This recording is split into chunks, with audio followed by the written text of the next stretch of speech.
König am Pool von Stefan Friddy. In der Abenddämmerung saß ein junger Mann auf einer Mauer und schaute auf das von ihr umschlossene Privatgrundstück. »Bist du sicher, dass da keine Hunde sind?« fragte er nach unten. »Na, ich bin schon ein paar Mal da gewesen«, rief sein gleichaltriger Freund Volker hoch. »Nun komm runter, Benny, vor dir irgendwer sieht.« Seufzend rutschte Benjamin vom Mauerrand herunter. Aufgrund der Höhe fuhr der Aufprall schmerzhaft in die Beine. Ohne Volkers Hilfe, der sie beide auch hergefahren hatte, wäre Benjamin nicht einmal über die Mauer gekommen. »Komm, du Daddel!« Volkers kräftige Gestalt bahnte ihnen einen Weg durchs Gebüsch. Die Sommernacht war angenehm warm. Über den Rasen liefen die zwei Männer vorsichtig auf eine Villa zu, deren Fenster alle dunkel waren. Volker zeigte plötzlich nach vorn. »Na, habe ich zu viel versprochen?« Vor ihnen lag ein großes Schwimmbecken, geformt wie eine krumme Acht.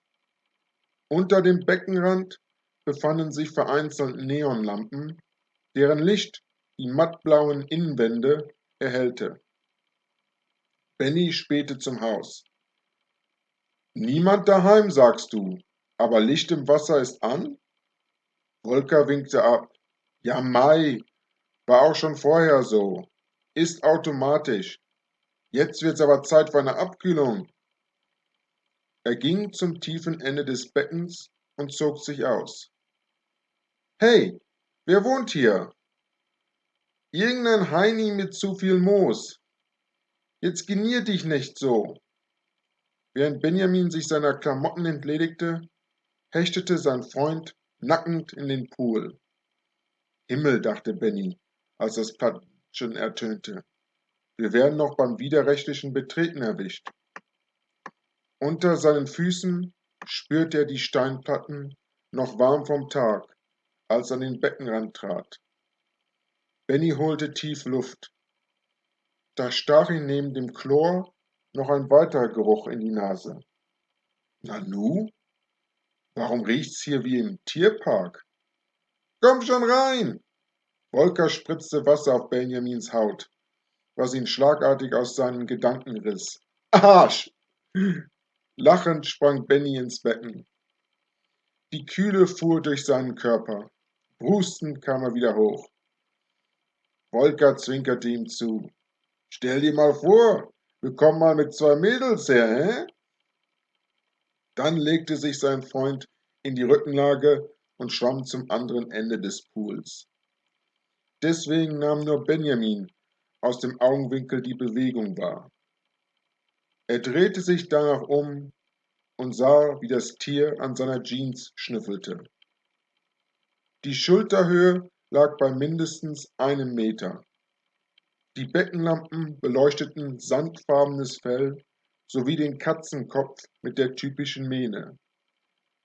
Natürlich war Benjamin als Münchner bestens mit dem Wappentier des Freistaates Bayern vertraut. Doch nun wollten ihm seine Augen weismachen, dass keine 3 Meter weit ein lebendes Exemplar herumstand. »Nee, niemals. Das muss ein Hund sein. Ein großer, zottiger Hund. Niemals ein echter Löwe.« Benny klatschte sich Wasser ins Gesicht und schaute wieder hin. Bernsteingoldene Katzenaugen schienen sich in seine Seele zu bohren. Eine Zeit lang konnte Benjamin den König der Tiere nur anstarren. Er und Volker standen tatsächlich einem Löwen gegenüber. Schutzlos und splitterfasernackt. Ein Schlag fuhr durch Bennys Körper. Wo war Volker? Er zwang sich, nach seinem Freund umzusehen, der noch immer auf dem Rücken schwamm. »Volker!« Dieser richtete sich auf. Die Augen platzten fast aus dem Kopf. »Fuck!« Das Wasser explodierte förmlich.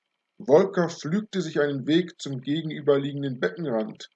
»Fuck!« brüllte er dabei immerzu. »Fuck!« »Nicht!« schrie Benny.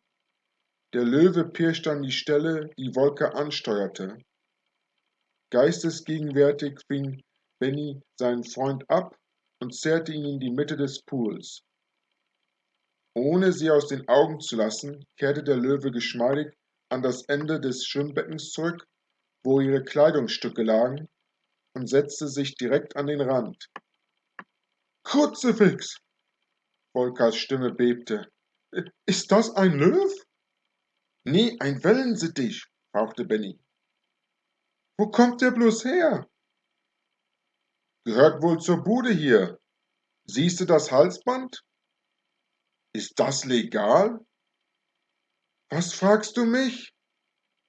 Fast hätte Benny über die surreale Lage wild losgelacht. Kein Wachhund, wie?